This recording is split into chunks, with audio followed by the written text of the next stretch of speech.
The following program is intended for mature audiences. A democratic republic of sports. The Sportsocracy with ESPN Asheville hosts Tank Spencer and Jeremy Greene. And welcome into the Sportsocracy Friday morning after a Thursday slate of college football. College football is back. If that didn't tickle your pickle last night, there is something wrong with you. That didn't light your fire, you fucking woods wet. Let's go. That's right. It is balls to the wall. 90 miles an hour. Football season is in full effect. You know what else is wet? What? Jeremy's betting jumper. Oh, money, bitches. Just sinking them left and right. Oh, just Steph Curry hitting deep threes all day. So last night went good? 5-2. Bitches. Damn right. If I could stop betting on East Carolina, by golly, I'd be a hell of a lot better at this. I'm already pretty damn good. Yeah, the fighting Mike Houston's, they bit me as well. God, and they almost. Onside kick, 7. I don't know what your name is, or I'd throw it out. 7 on an onside. When you touch the ball and it goes straight through your hands, you did it wrong. Mm-hmm. Damn it. Thought they had a chance to cover the spread at least last night, but and Gus Malzahn, motherfucker. What did he do? They sucked the anus for a quarter and a half, and then didn't cover by a friggin' point. Yeah, I would have been. If it wasn't for those two things, I would have been undefeated still. Over 68. It was 67. That was the total. I've still started the season 11-2. So yeah. Good for you. How did your build your bankroll picks go last night? The only game I had in that yesterday was East Carolina. So that was the only one you bet on in the in the game. Secret time? Forgot. I forgot. But I got 11 picks across the afternoon show. We'll put it out visually. And a lot of those are in my Build Your Bankroll. Yeah, last night in the Build Your Bankroll, I was 2-2-1. Who's shocked? Nobody. Nobody, baby. Nobody. We got a big weekend coming up in college football as well. As always, we are live in the Wicked Weed studio. WickedWeedBrewing.com. Drink different. Welcome everybody into the comments of the YouTube channel today. Be sure to hit that subscribe button if you haven't already. Share it out with your friends as well. Last night was a whole lot of fun, just flipping back and forth between every college football game. It felt like a Saturday afternoon in the fall. It was a little brisk last night as well, so that just added to the mystique that football season is here. Number one game of the night last night, though, it was everything that you chalked it up to be, Jeremy. The Ohio State and Minnesota game was I couldn't fantastic. have picked that better. I literally threw the score at you. If you weren't entertained by that, I don't know what the hell you want from me. Go back, go to iHeartRadio, search the Sports Tank with Jeremy Greene, listen to the last 5 minutes. Mm-hmm. Listen to the Ohio State Minnesota thing and go, wait. That's exactly what happened. And I got news for you. Ohio State, the state of Ohio just hates me, and I'm okay with that. Yeah. I got news for you. C.J. Stroud ain't it. Period. He ain't it.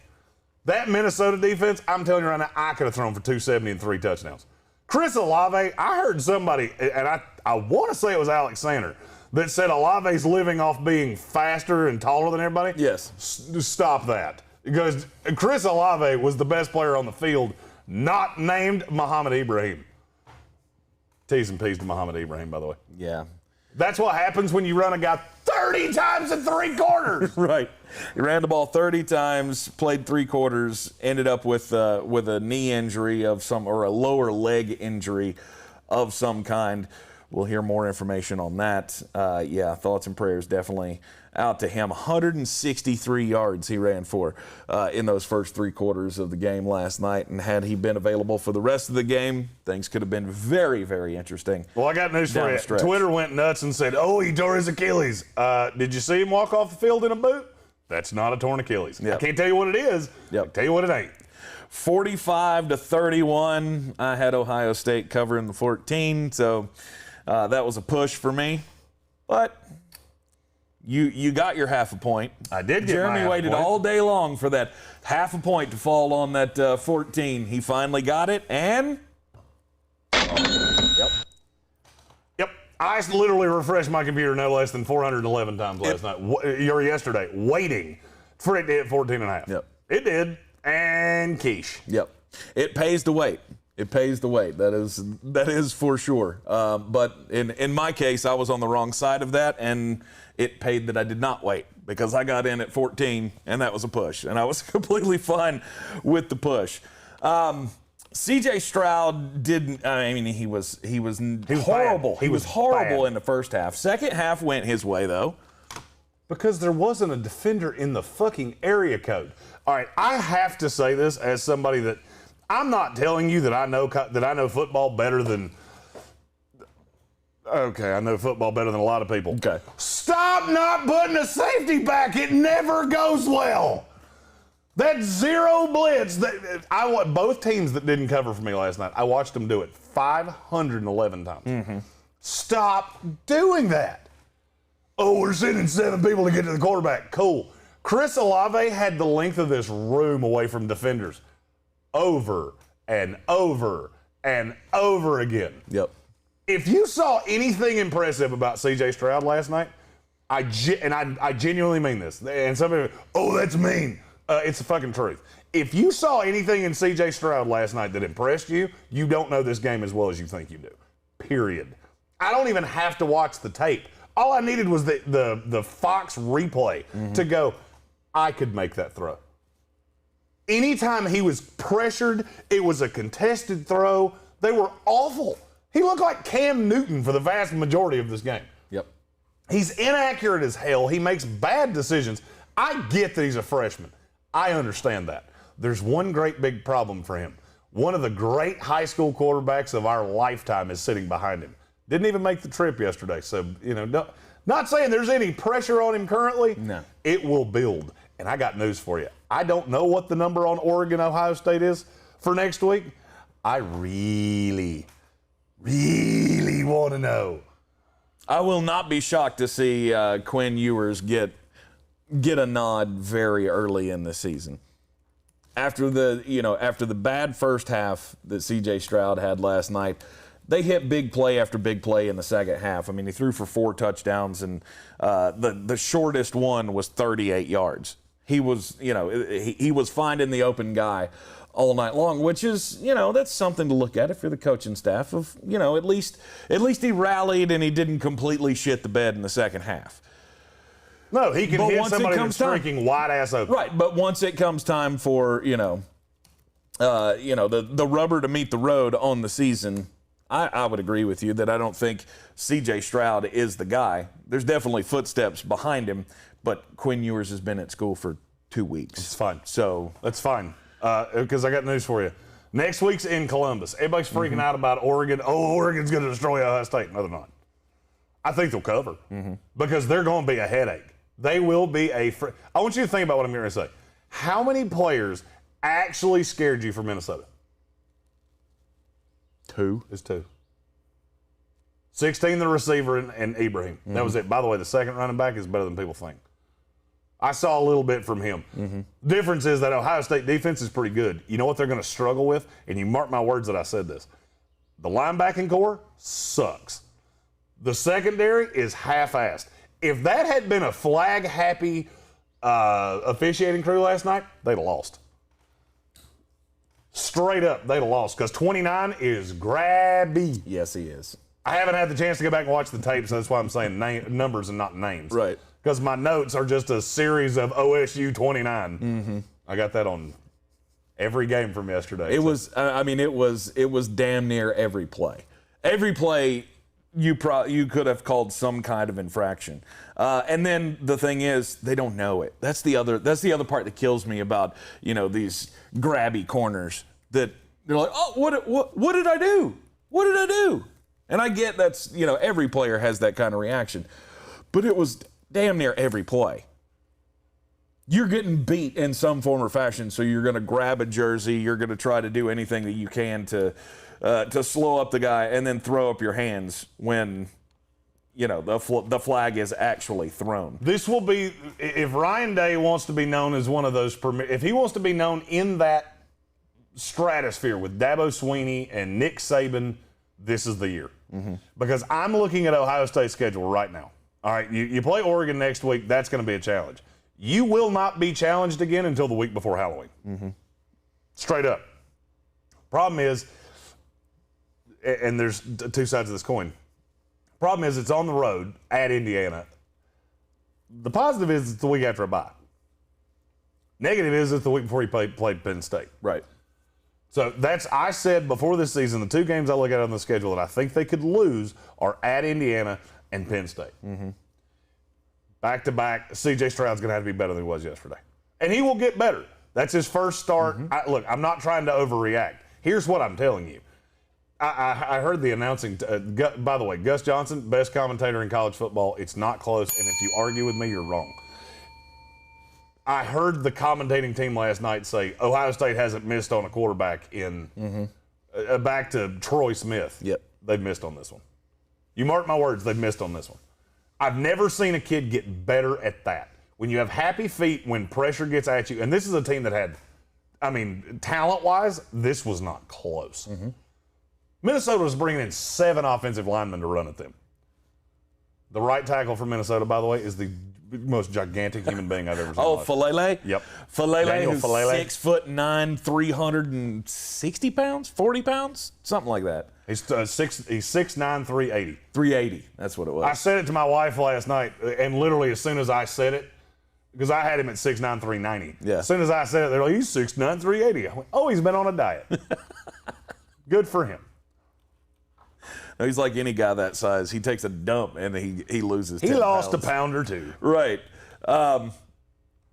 Next week's going to be a much bigger challenge for Ohio State, especially with Kayvon Thibodeau coming into town and that pass rush.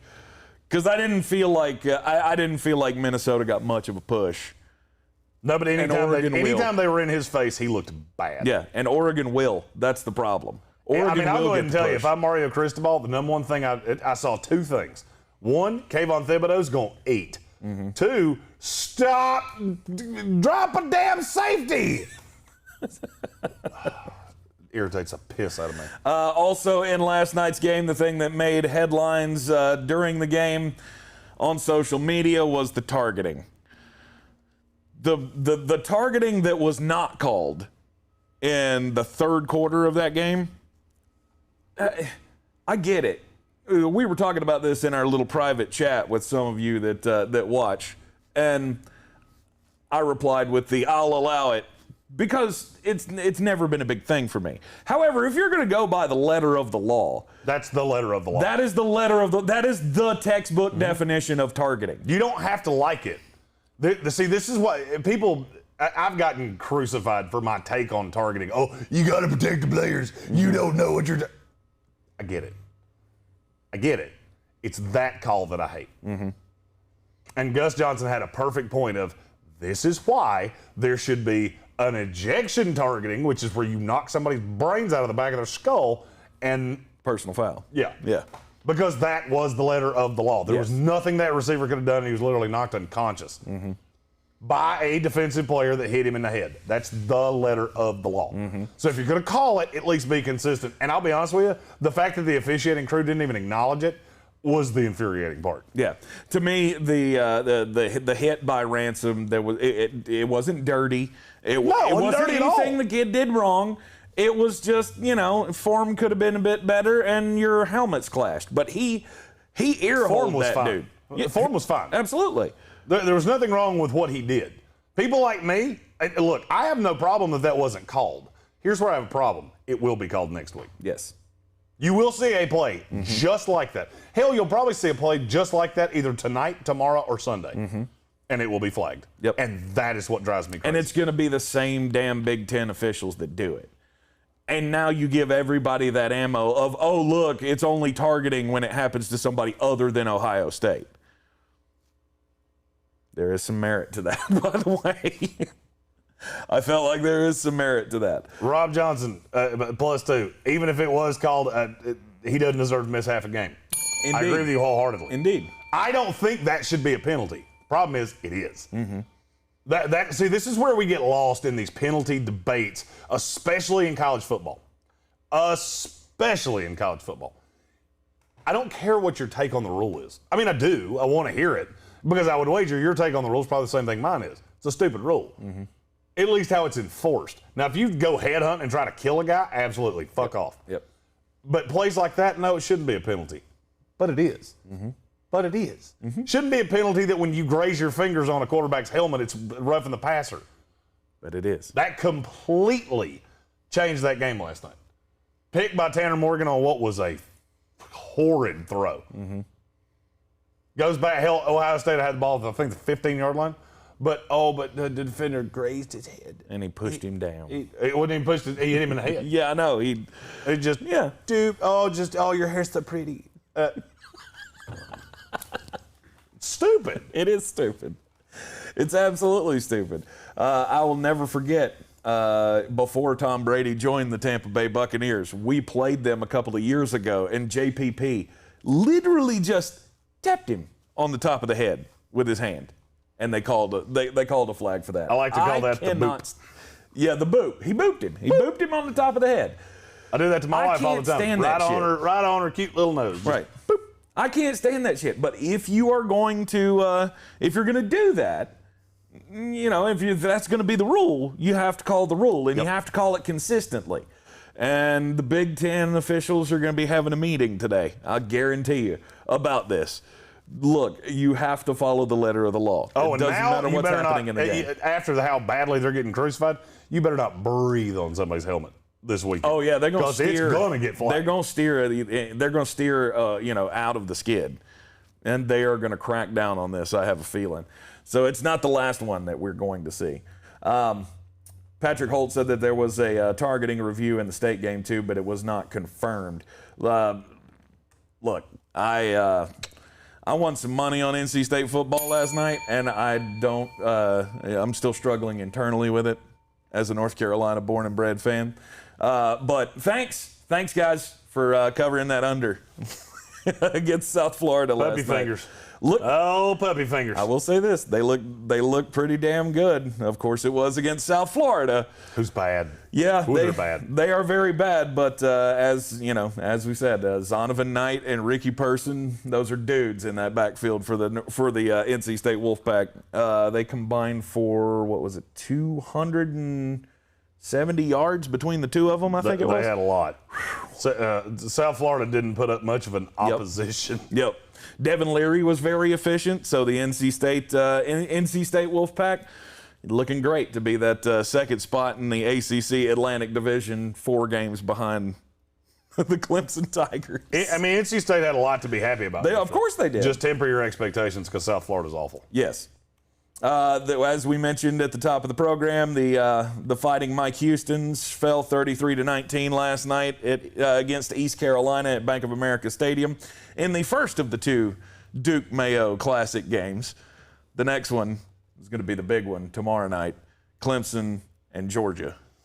I will say this: I watched a lot of that game, obviously, because I had a vested stake in the Fighting Mike Houstons. East Carolina's better than you think they are. I saw enough yesterday to go, this team is better than they were last year. They're going to be a headache for some people. Right. My takeaway, App State's way better than I thought they were. I mean, light years better than I thought they were. Okay. And there's one specific reason, and his name is Thomas Hennigan. That receiver who was hurt last year, he still played, but he was hurt. It wasn't the deep threat that he was before. He is now. And Chase Bryce, he threw one horrid interception. That's what he's going to do. That's been the narrative on Chase Bryce forever. He led D1 college football in interceptions last year. He makes bad decisions from time to time. But App State is going to be a team that you really don't want to play. And I'm telling you, just remember that I said this. Do you know who they play next week? Yes, I do. The Miami Hurricanes. Coming off Alabama. Just remember I said it. That number's going to be high because people did not watch that game that closely, and they're going to think, oh, East Carolina was bad, and they couldn't run a screen pass, of which I do need. Mike and I need to have because I need to talk to your coordinators. Because App State struggles with screen passes. You're going to see a billion of those against Miami. But just remember I said it. And there's a kid on App State's in App State secondary whose last name's Bennington. I haven't gone through to vet the information I got here. I can actually do it now because he had 1 billion tackles. Brandon Harrington is his name. I combined them. That kid's an NFL football player. Yeah. I can't tell you much from one game. I can tell you that kid's an NFL football player. That's a guy that I will talk about in the draft process. Yep. I promise you. Yep. It was also good to see last night Navy Schuler on television. The son of Heath Schuler, former congressman here in Western North Carolina, of course. Great college career at Tennessee, NFL career. We don't talk about that, especially in his presence. But he was a proud papa last night to see Navy Schuler, who is the backup quarterback at App State to Chase Bryce, getting a little bit of TV time last night. So that was fun to see as he went to high school here in the Asheville area at Christ School. Tennessee last night, 38-6 over Bowling Green. Did you hit that one? Bowling Green plus 37.5. Oh, good for you. Lots being made out of Tennessee. Like, oh, look, they're going to be fun to watch this year. They might be. They might be fun to watch. Joe Milton on the scramble, sure, that could be fun. I don't know if I'm taking anything away from Bowling Green, though. Or a game against Bowling Green. Among group of 5 teams, Bowling Green's in the bottom 5. Mm-hmm. You know what you should glean from this? Pittsburgh is going to eat their fucking lunchbox next week. Kenny Pickett is going to rip Joe Milton's lunchbox away. Mm-hmm. He's going to eat the sandwich. He's going to eat the potato chips. He's going to eat the cookie. And he's going to throw away the note from mama. He's going to eat your motherfucking lunchbox. Yeah. Tennessee's not good. That Josh Heupel thing is not going to work. I've heard Tennessee fans like, oh, look at you. You scored 38 points against one of the worst defensive teams in college football. Mm-hmm. Calm down. And, Jeremy, you also won one last night. Eastern Washington against UNLV. Speaking of bad FBS Covered teams. 1.5 points with a 2-point conversion in double overtime. Yeah, because their kicker had already missed 1 billion times. That game should have been over. UNLV is horrid. And by the way, yesterday when I picked that game, I said Eric Barrier has NFL aspirations. Yep. Yeah, I was right. Yep. That kid's an NFL player. 29-39, 374 yards, 3 touchdowns in the 35-33 double overtime win over UNLV. He is an NFL player. Coming up this weekend in college football. You gleaned over one. Which one did I miss? Fucking Boise State and Central Florida. Oh, Boise State and Central. Well, okay. Sorry. We did mention that in the offing. I had already chalked it up in my mind. Yeah, the one of the most frustrating games of the night. I was so hoping Boise State was going to score there on that last drive at the end. Because, damn it, we needed that 1 point. 67 was the total. The line on the over-under was 68. UCF wins 36-31. They rallied from 21 down in the debut of Gus Malzahn at Central Florida. What did you see on the field? The offense is going to be pretty good. The offense is going to be pretty good. For UCF? Yes. The offense is going to be pretty good. The defense is going to be a struggle. Boise State marched up and down the field on them in the first quarter, and then it turned. And then when that offense found its footing and the crowd got behind them, I mean, they should have blown this game apart, and they didn't. I still maintain Gus Malzahn's not that great of a coach. Should he have a job in D1 college football? Absolutely. Is this team good enough to win the AAC? Yes.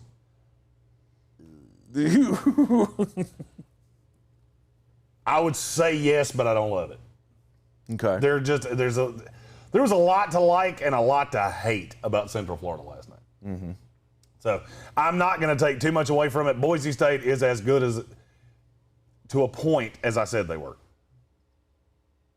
Hank Bachmeier's got this. You remember that scene in Step Brothers where Rob Riggle goes up to Will Ferrell and says, "I'm gonna need you to do something about your face. Yeah. Your face is really pissing me off." Hank Bachmeier has that problem. His face really pisses me off, and I don't know why. There's something about his face that he scrunches it up, and he always looks like he's pissed at somebody, and it just really irks me. As somebody that has absolutely nothing vested in Boise State whatsoever. Yeah, I don't understand that. Did you watch any of that game? I don't get the same vibe. Somebody in the comments that watched that game, and I'm sure one of you did because it was the last game on. Right. Because of the damn weather delays. That game didn't end till like 1:20 in the friggin' morning. Yep. Can we not do that? I mean, I understand we can't control lightning, but good Lord, that game didn't start until 10 o'clock. I am fucking old. We had a meeting at 7 o'clock this morning. I'm running on caffeine and energy drinks and I need some cocaine. Yep. Don't do crimes. I don't need cocaine. Yeah. Other games last night. UC Davis beat Tulsa. It's like the first time in 35 years that Tulsa has lost to an FCS team. Michael Whiteside +4. That's the perfect way to describe that. Bachmeier looks like a grumpy Jeff Dunham puppet. That is exactly right. That is what it is. He's got that Walter scrunchy face that just irritates the piss out of me. Mm-hmm. Thank you. God, that's been bugging the hell out of me. Kelvin Joy, I have to address this because he has some comments. He said, I've been wondering this for a while now. Could a really good high school team beat a bad college football team? No. Hell no. Hell to the no, to the no, no, no. IMG Academy has 20 D1 players. Did you see how bad C.J. Stroud was last night? Yeah. Just understand, they would be worse. Bowling Green, who got just car ramrodded by Tennessee last night, would beat IMG by 80. Seriously, they would beat them by 80 points. Okay. I think the difference between the best high school team and the worst college football team is drastically more than the best college football team to the worst NFL team. Okay. I think the best college football team is closer to the worst NFL team. And D1 football, because I would think like Division II football. Could IMG beat a D3 team? Yeah. Probably. Right. As a matter of fact, I'll go one step further. Yes, they could. Yeah. As somebody who's been privy to a little D3 football over my time, Chuck G said, I'll take IMG over Nebraska. Wow. You're probably not wrong. And good. Let the hate flow through you. Yeah, D2 and D3 schools, they'd probably lose to like IMG or Bishop Gorman or one of the big powers in high school football, but D1 there's absolutely no chance. Because you got to think, it's the same way in the NFL. I've got 12 pros on Alabama. Okay, guess how many I got in the NFL? I got 53 of them. Uh-huh. It's going to be a beatdown, one way or the other. Any other takeaways from last night's college football action? God, I'm so glad to have football back. I am too. I was, and I have to say this. God bless my lovely wife, who puts up with all of my shit. I'm screaming at games that don't even matter. They don't mean shit to me. Mm-hmm. Like I picked them in the pick segment. I didn't even bet my own dollars on it, and I'm still screaming at the television like it's mid-season form. She was laying on the couch with a wireless earbud in her ear, so that she could still hear what I said, but something else would drown it out. Right. And she did that for like 5 solid hours. I mean, God bless that woman, and she knows that now that's your weekends now. Yeah. That's what your weekends look like. Right. So God bless that woman. I need to take her to Tahiti in March. Right. No, not March. May, after the draft's over. Rob Johnson, that's a really good transition. He said Carolina's going to beat Virginia Tech by 30 tonight. I agree. 6 o'clock tonight, number 10, North Carolina at Blacksburg, taking on the Virginia Tech Hokies. I have seen so many experts talking about everybody's picking Virginia Tech to cover. Virginia Tech's going to win this game. No, they're not. No, they are not. If you think that Mac Brown and Sam Howell And all the coaches and all the players on Carolina have not circled this game because they've heard it all offseason long of North Carolina's not ready to make that step. People are overvaluing Sam Howell. Okay, do that at your own peril. Because I honestly think North Carolina is a very well-rounded ball club. The running game's obviously going to be off from last year with Javonte Williams and Michael Carter going out, but they're going to be able to put up a boatload of points. And I think they are going to come out and make a statement tonight of, you don't think we're in the same class as Clemson? Watch this. Because I don't think they're going to miss a step in the passing game. Okay, my wife, I have to comment on this. She said I was hitting my chest last night like a gorilla. I was on that Hail Mary that the fucking officials unwound, which changed the whole damn game. Oh, in the East Carolina game? Oh, you shits! Yeah. If whatever you call it on the field in one of those jump ball scenarios, don't go to the fucking tape. You can't see anything, you jackass. I watched that replay 411 times. I have yet to see how you could possibly, because they go to the ground and there's 43 people in there. Mm-hmm. Just stick to your damn. You know what? 2 hands. There were 2 hands. The defender had 2 hands on it. It's when they all went to the 100% ground. a pick. Yes. I don't disagree with the outcome. I disagree with how you got there. This is like math or arithmetic in your high school years. Well, yeah, you got the right answer, but you fucking did it wrong. Right. So, no. No. And that also would have helped us out on the spread. Fuck your stupid process. Yeah. And that cost me a win. Shit. I was mad at first. I saw the explosion happen on Twitter, and I went, oh, damn, what did I miss? And I turned it on to see the replays, and I went, yeah, okay. They got it right. But, yeah, when you're going to, you have to come up with irrefutable evidence. There was none of that on the videotape for you to reverse that call. Chuck G said we should have done a Sportsocracy remote today from Blacksburg. You don't know how right you are. Uh-huh. I want to tell you so bad, but we're just a few days away. Yep. There are things coming that I still. I'm the one that filed the paperwork, and I still sometimes go, I can't believe that happened. That's something we did. Mm-hmm. You're going to see our faces in a whole shitload of places. Yes, you will. Especially if you live in the South. North Carolina, Virginia Tech, I think, is going to be a blowout tonight. North Carolina is going up there to make a statement. Like I said, they've heard all the chatter about they're not good enough, they're not contenders against Clemson in the ACC. They're going to have something in store for everybody they play this year. Oh, absolutely.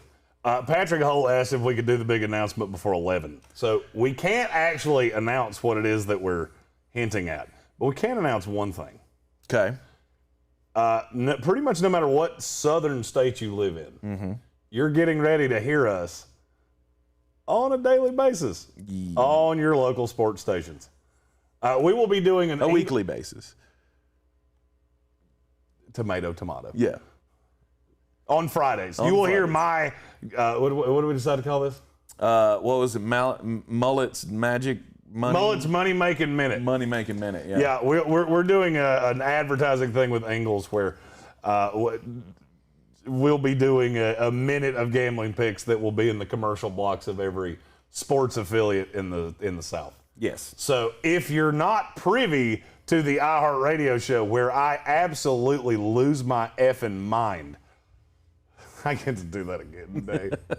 2 times. Yes.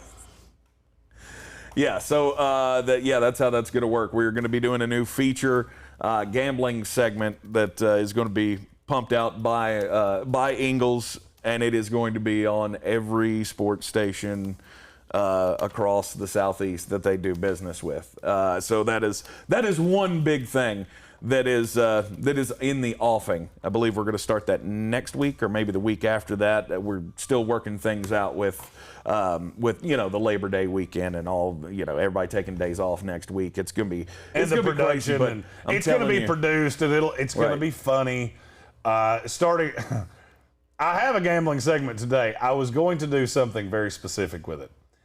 but I don't want to do it on a week where we only get a day to put it out because it's going to be outrageously funny. Nothing makes me laugh. This did. This idea made me laugh a lot. So you'll be able to see that probably Tuesday or Wednesday of next week. Right. I don't know what we haven't 100% hammered out the content schedule, but this is a time that if first of all, thank you for all of you. Mm-hmm. I mean, I swear to you, we do this like once a day. Like how in it, Jason Trump said something with a kid's easel. He's right. Yep. He's 100% right. It is. We couldn't have done any of this without you, and there's so many things happening that we can't wait to tell you about. Between competition for a cause, we've raised 4 figures for charity. When we started this, we never thought that was. I mean, we knew it was possible. Right. We just didn't know that we'd ever get there. There were a lot of days where we felt like we were sitting in a closet talking to each other. Mm-hmm. And so now to see all of these things, we'd be remiss if we didn't say, thank you to all of you that have been along for the ride. Right. The ride to making the dream come true has, it's rocky. You hear this from successful people all the time, and I'm not saying that we're in the successful category, but maybe one day we will be. But you hear this in all of their stories about how, it gets darkest before the dawn. Damn right it does. Yeah. And I'm telling you right now, we are seeing the sun peek over the horizon right now. Yeah, because I was about to the point of eating like a Bishop Sycamore player. I'm going to get a whole shitload of jokes in about that. Yep. So anyway, thank you for everybody for following along with us, keeping us going, being our lifeblood, interacting with us in the comments, sharing our stuff out on social media, and it's only going to get bigger and bigger. There is, like I said, the dawn is coming, and we wouldn't be here without you guys. What? Oh, Pat Holt said food sponsor Tank's pickle-flavored bagel seasoning. Put some extra pickle in your hole. I love you people so much. I don't even like pickles. No, but you say tickle your pickle. Oh, I do. For some reason, and you stole that from me. I did. Because I used to say that a lot, and then I got tired of it and stopped, and now you do it. And now I do it. Coming up tonight in college football, yes, we got the North Carolina-Virginia Tech game. Duke and Charlotte. It's going to be a hot matchup. The only other game of note to me is Michigan State and Northwestern. You got another Big Ten matchup. Northwestern I feel like they should win this game handily.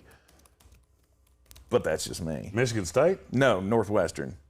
Nobody's winning this game handily because neither one of these teams is good. I think Northwestern is better. Are they, Michigan State? Are they, though? You lost 2 first-round draft picks in your Northwestern, and you think you're just going to hum right along? I'm going to disagree for the No, it's more of an indictment on the state of the Michigan State program for me, which hurts me because I love their coach so much. Oh, I love Pat Fitzgerald. No, I'm talking about Michigan State. Oh, I don't love Mel Tucker.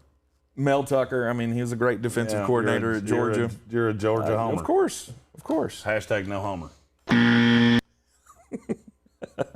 swear to God, I'm going to have shirts made that say no homer just to see how long it takes before somebody goes, is that borderline offensive?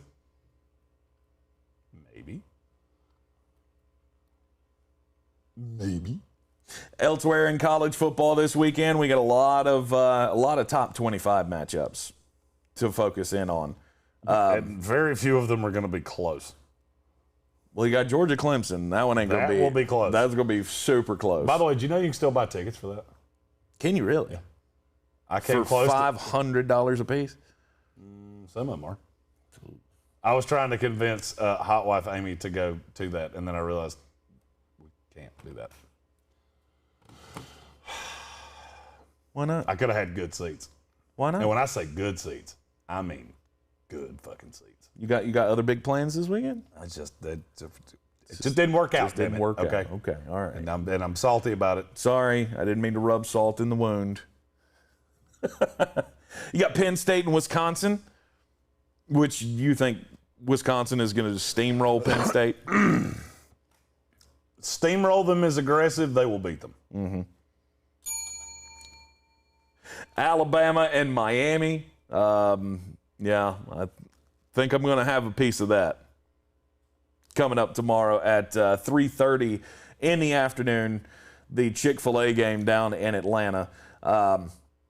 Alabama's gonna prove just where Miami belongs in the pecking order, and it's far down the list. By the way, if you have, I have to give the shameless plug because I was watching it last night. If you have DC Streams, which is a fun little partner of the Sportsocracy, you can actually watch 4 of these games at one time with the college football package. Mm-hmm. I did it last night. I watched 4 games at the same time.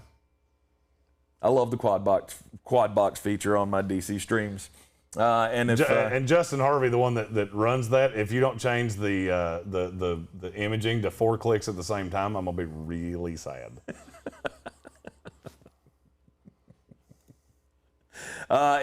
If you're interested, reach out to us. We'll let you know how you can get hooked up with them as well.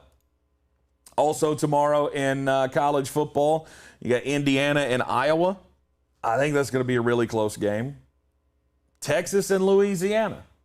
I think that's going to be a close game as well. Mm-hmm. For those of you not familiar with the ESPN show, when I ring the bell, that's one I'm picking later today. So a la Kirk Herbstreit, I am not allowed to talk about it. Yep. And then you got LSU and UCLA. I think that game has a lot of intrigue. It's one of my favorite picks of the week.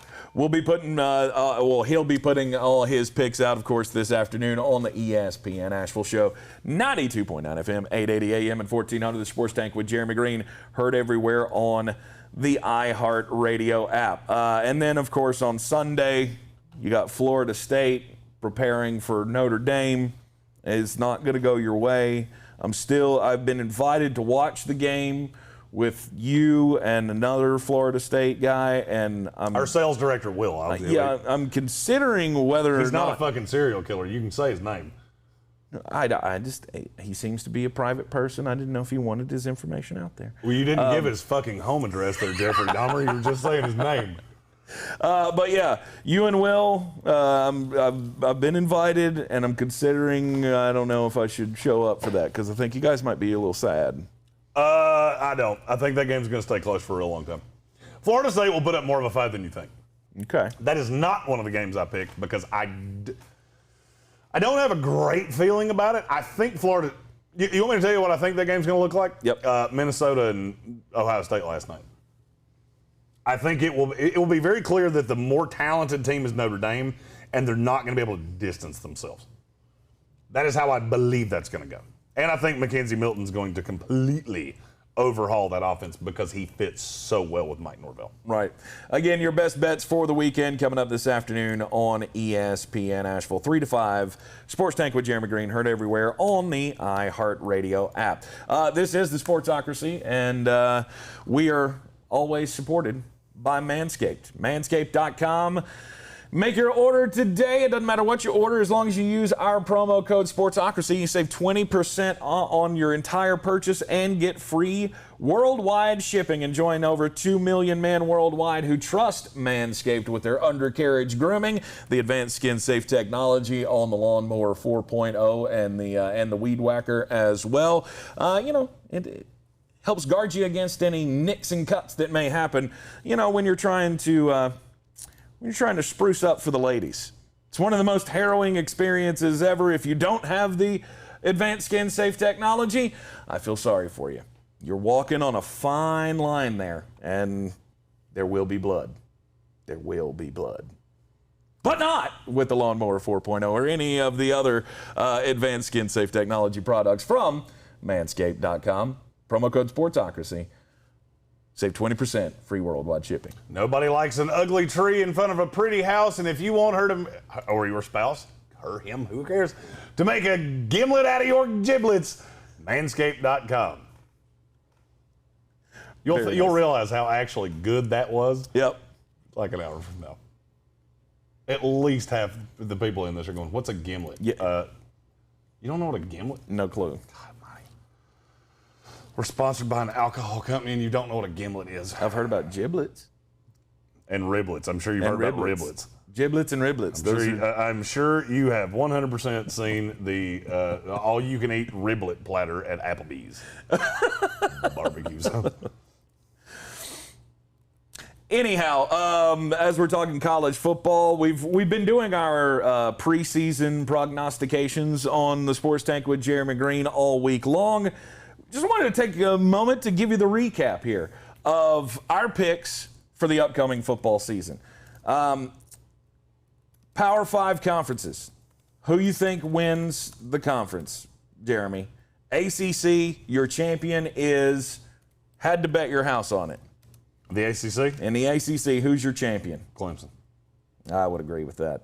Every fiber of my being wants to say North Carolina, but it is a long shot to me that they're going to be able to win the ACC championship game at the end of the year. Clemson is no doubt, to me, if I had to bet my house, they're going to be the ACC champion.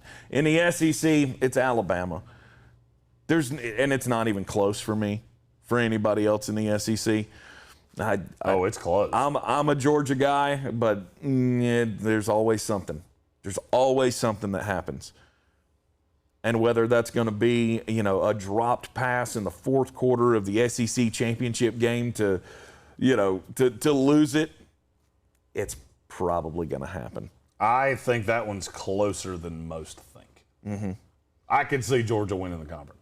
I could as well, but again, it's closer than Carolina is to Clemson. I would say it's about the same, actually. Really? Mm-hmm. Okay. In the Big Ten, it's Ohio State.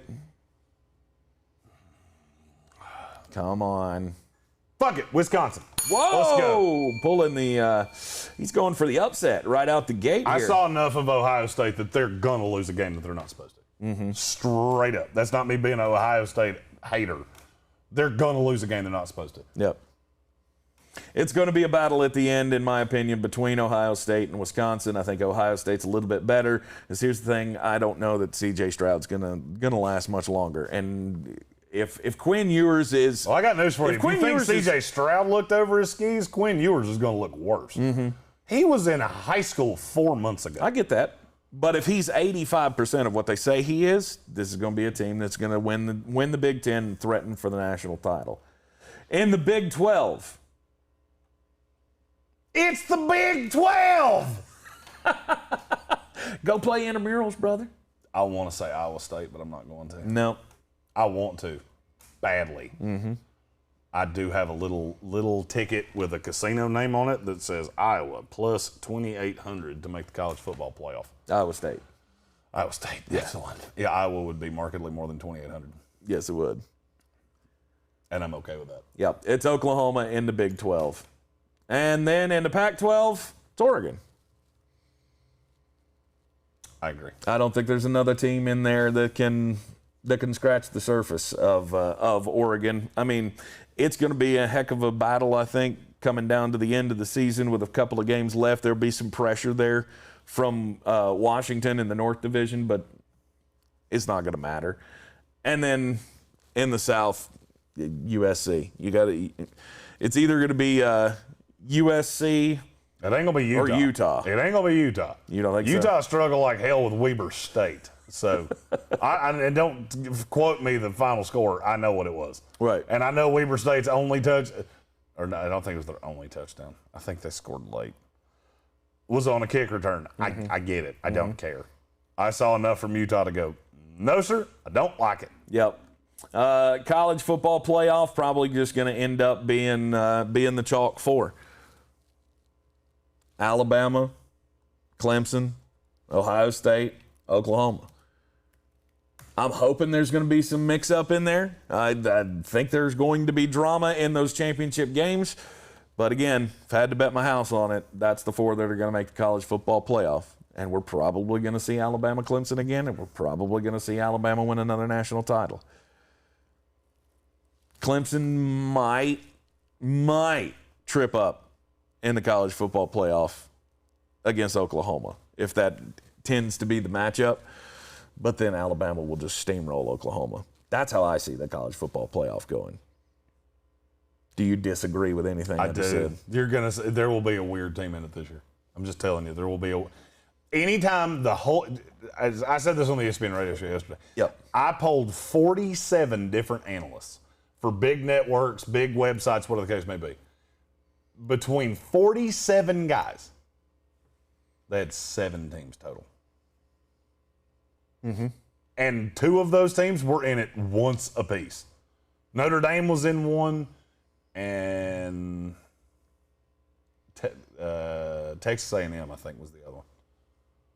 There's going to be weird. When everybody goes one way, you go the other. Yeah. You'll do just fine. And the 2 teams I see slipping up are Ohio State and Oklahoma. Mm-hmm. And I don't think a Pac-12 team can do anything to get into this conversation. Right. Big weekend in college football this weekend. We've got there were some roster moves made in the NFL yesterday. We can recap all of that this afternoon on the ESPN Asheville show. It is going to be fun coming up this weekend. Every day there's at least one game that should grab your interest in college football. If you're a baseball person, we've got races for division titles and wild cards coming down to the end of it. Stop that. The Dodgers and the Giants have a big 3-game series this weekend, and they're both tied atop the division. If you're watching that, your television's broken and it won't change the channel. Stop that. If you're watching baseball this weekend, I need you to write me a 500-word essay on why. Baseball this weekend will be better than the PGA Championship. Not even close. Chuck G asked me in the comments who I have winning it. I had Patrick Cantlay before it. He's leading going into round 2, which I absolutely hate. Yep. But I'm going to stick with Patrick Cantlay. Okay. Very good. I think I'll take John Rahm in that one. He's 2 shots behind. Mm-hmm. Like to see him win the Tour Championship. And NASCAR fans, you got playoffs start this week. There's a shitload going on in the sports world. And if you're a tennis fan, you got the U.S. Open. I don't care about the U.S. Open, but I know there are people who are.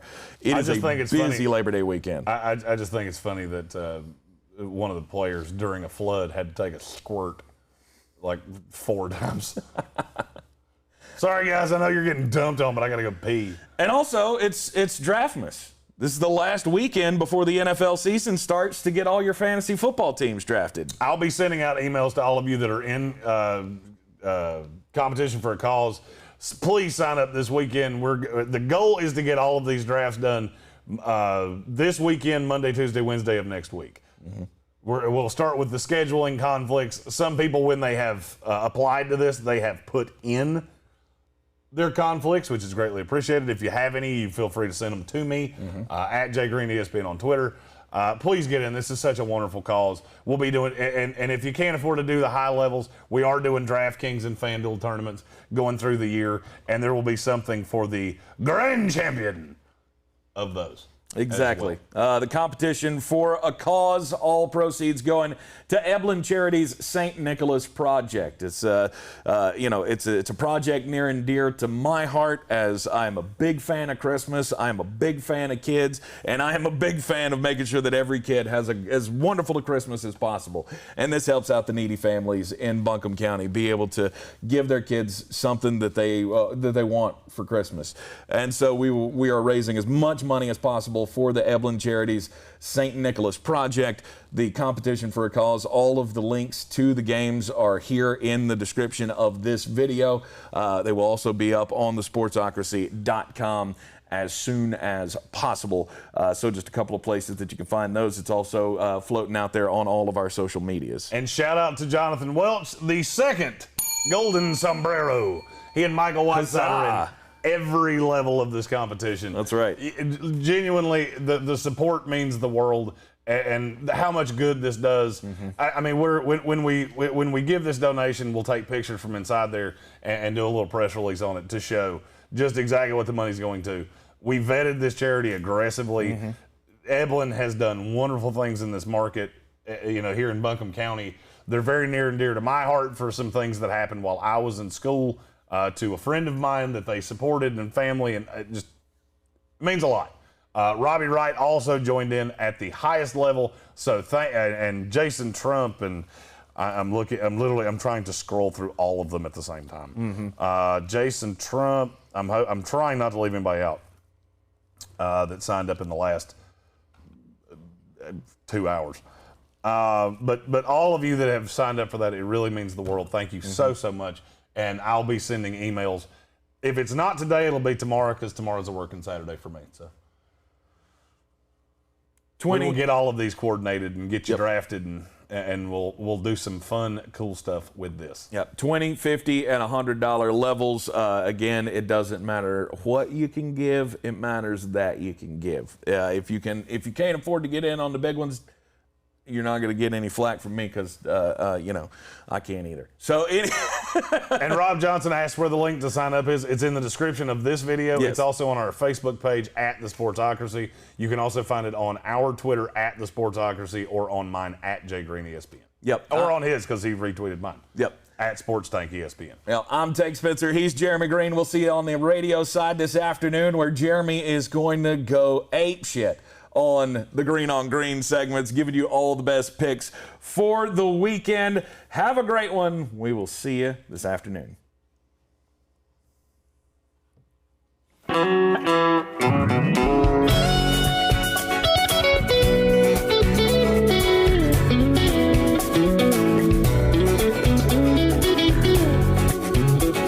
Thank you.